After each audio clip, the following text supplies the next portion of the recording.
আসসালামু আলাইকুম। আমার সন্তানেরা তোমরা কেমন আছো? ভালো না? ভালো যেহেতু নয়, তোমরা নতুন বাংলাদেশ গড়ার জন্য আজকে বাবা মার কাছে দোয়া নিয়ে এই রাজপথে এসেছো। আবু সাইদের মতো বুক ফুলে গুলি প্রেরণ করছো।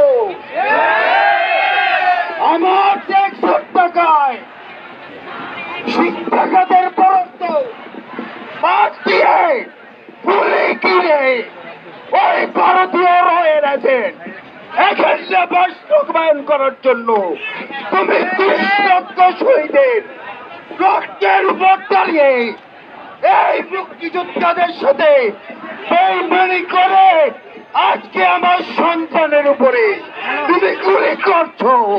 এত বড় আস্পর্ধা তোমাকে কে দিয়েছে? আমি অভিভাবক, আমার কোন ধর্ম নাই, আমার কোন বর্ণ নাই, আমার কোন রাজনৈতিক আদর্শ নাই। আমি অভিভাবক, আমি আজকে আমার সন্তানকে নিয়ে তোমাদের সাথে একাত্মতা ঘোষণা করছি, করবো ইনশাআল্লাহ। তোমাদের একটি কথা বলে,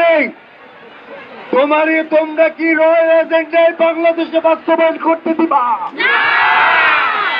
তোমরা কি মোদীর দাসত্ব গ্রহণ করবা?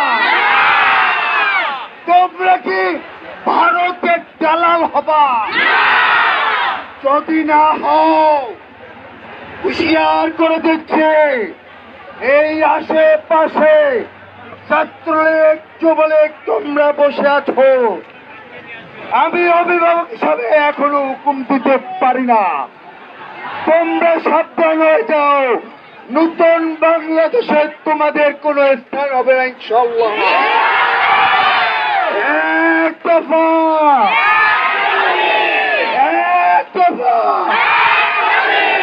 গুলি আরো বুকে নিব, ঠাকরা হয়ে যাবে ইনশাআল্লাহ। সবাই বাংলাদেশ থেকে পকেট ডাইনিকে ফ্রাউডকে বিদায় করে ছাড়বে ইনশাআল্লাহ।